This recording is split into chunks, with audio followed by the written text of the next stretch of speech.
Welcome to Soul of Quran Official, where you find guidance, truth, and wisdom, all in one place, in the light of the Quran and Sunnah. بسم اللہ الرحمن الرحیم السلام علیکم ورحمۃ اللہ وبرکاتہ رب اشرح لی صدری ویسر لی امری واحلل عقدۃ من لسانی یفقہوا قولی۔ میں ہوں وقاص، آپ دیکھ رہے ہیں سول آف قرآن آفیشیل۔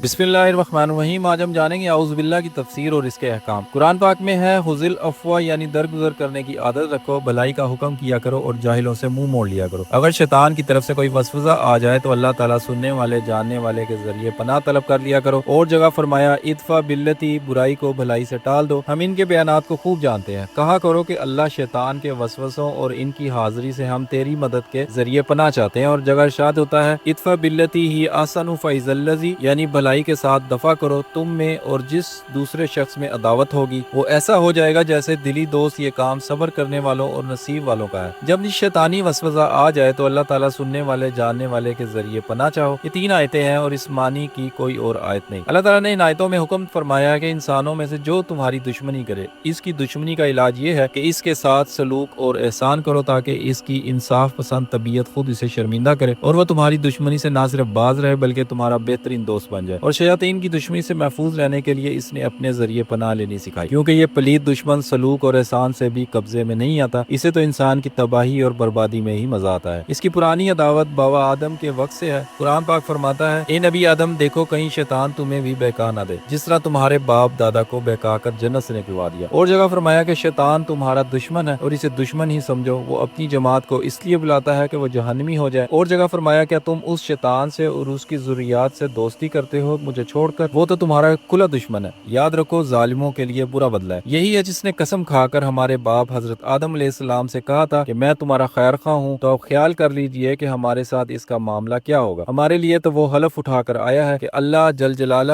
کی عزت کی قسم ان سب کو میں بہکاؤں گا۔ ہاں، ان میں سے جو مخلص بندے ہیں وہ محفوظ رہ جائیں گے۔ اسی لیے اللہ تعالیٰ کا فرمان ہے فَإِذَا قَرَأْتَ الْقُرْآنَ فَاسْتَعِذْ بِاللَّهِ مِنَ الشَّيْطَانِ الرَّجِيمِ، جب قرآن کی تلاوت کرو تو اللہ تعالیٰ کے ذریعے پناہ طلب کر لیا کرو۔ شیطان راندے ہوئے سے ایماندار توکل والوں پر اس کا کوئی زور نہیں۔ اس کا زور تو انہی پر ہے جو اس سے دوستی رکھیں اور اس کو خدا کے ساتھ شریک کریں۔ قاریوں کی ایک جماعت تو کہتی ہے کہ قرآن پاک پڑھ چکنے کے بعد اعوذ باللہ من الشیطان الرجیم پڑھنی چاہیے۔ اس میں 2 فائدے ہیں، ایک تو یہ کہ قرآن کے طرز بیان پر عمل، دوسرا عبادت کے بعد کے غرور کا توڑ۔ ابو حاتم سجستانی نے اور ابن فلوفہ نے حمزہ کا یہی مذہب نقل کیا ہے، جیسے کہ ابو القاسم یوسف بن علی بن جنادہ نے اپنی کتاب عبادت الکامل میں بیان کیا ہے۔ حضرت ابو حریرہ سے بھی یہی مروی ہے لیکن سند غریب ہے۔ رازی نے اپنی تفسیر میں اسے نقل کیا ہے اور کہا ہے کہ ابراہیم نخعی داؤد ظاہری کا بھی یہی قول ہے۔ قرطبی نے امام مالک کا مذہب بھی یہی بیان کیا ہے لیکن ابن العربی اسے غریب کہتے ہیں۔ ایک مذہب یہ بھی ہے کہ اول و آخر دونوں مرتبہ اعوذ باللہ من الشیطان الرجیم پڑھے تاکہ دونوں دلیلیں جمع ہو جائیں۔ اور جمہور علماء کا مشہور مذہب یہ ہے کہ تلاوت سے پہلے اعوذ باللہ پڑھنا چاہیے تاکہ وسوسے سے دور ہو جائے۔ تو ان بزرگوں کے نزدیک آیت کے معنی جب پڑھے تو یعنی جب پڑھنا چاہے تو ہو جائیں گے، جیسے کہ اذا قمتم، یعنی جب تم نماز کے لیے کھڑے ہو تو وضو کر لیا کرو۔ اس کے معنی ہے جب تم نماز کے لیے کھڑے ہونے کا ارادہ کرو۔ حدیثوں کی روح سے بھی یہی معنی ٹھیک معلوم ہوتے ہیں۔ مسند کی حدیث میں جب رسول اکرم صلی اللہ علیہ وسلم رات کو نماز کے لیے کھڑے ہوتے تو اللہ اکبر کہہ کر نماز شروع کرتے، پھر سبحانک اللہم و بحمدک و تبارک اسمک و تعالی یدک و لا الہ غیرک پڑھ کر 3 مرتبہ لا الہ الا اللہ پڑھتے، پھر فرماتے اعوذ باللہ من السمیع العلیم من الشیطان الرجیم حمزہ و نفخ و نفث۔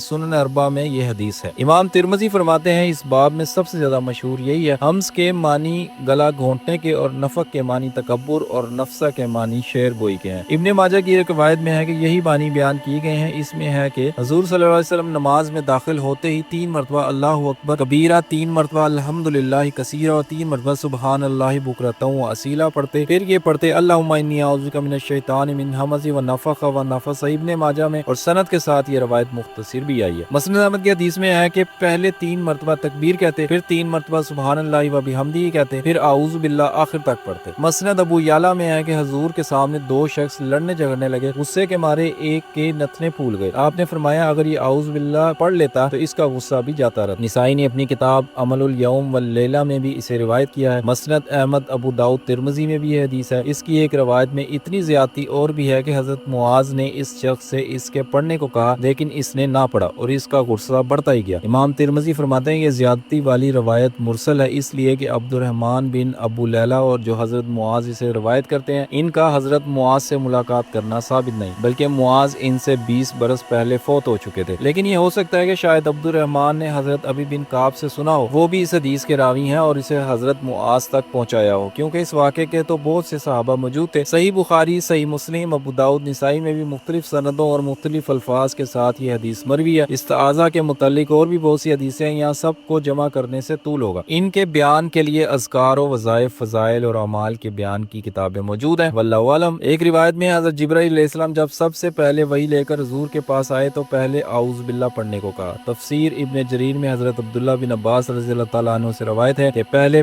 حضرت جبرائیل علیہ السلام حضور پر وحی لے کر آئے تو فرمایا اعوذ باللہ پڑھیے۔ آپ نے فرمایا استعیذ باللہ السمیع العلیم من الشیطان الرجیم۔ پھر جبرائیل علیہ السلام نے کہا بسم اللہ الرحمن الرحیم پڑھیے۔ پھر کہا اقرا بسم ربک الذی خلق۔ حضرت عبداللہ رضی اللہ تعالیٰ عنہ فرماتے ہیں سب سے پہلے سورت جو اللہ تعالیٰ نے حضرت جبرائیل علیہ السلام کی معرفت حضرت محمد صلی اللہ علیہ وسلم پر نازل فرمائی وہ یہی ہے، لیکن یہ اثر غریب ہے اور اس کی اسناد میں ضعف اور انقطاع ہے۔ ہم نے اسے صرف اس لیے بیان کیا ہے کہ معلوم رہے۔ اس میں آگے ایک بہت بڑا مسئلہ ہے، وہ انشاءاللہ اگلی ویڈیو میں بیان کیا جائے گا۔ وہ مسئلہ اس حوالے سے ہے کہ امام شافعی املا میں لکھتے ہیں کہ اعوذ باللہ زور سے پڑھی جائے یا پوشیدہ پڑھی جائے۔ انشاءاللہ اس کا تفصیلی بیان اگلی ویڈیو میں پیش کیا جائے گا۔ تب تک کے لیے اللہ حافظ۔ انشاءاللہ پھر ملیں گے نئے ٹاپک کے ساتھ، اجازت دیجیے، تب تک کے لیے اپنی دعا میں یاد رکھیے اور اپنا بہت سارا خیال رکھیے۔ آپ کا دوست وقاص، آپ دیکھ رہے ہیں سولہ فلان آفیشیل۔ السلام علیکم ورحمۃ اللہ وبرکاتہ۔ If this message touched your heart, like the video, share it with others, and subscribe to Soul of Quran Official for more guidance from the Quran.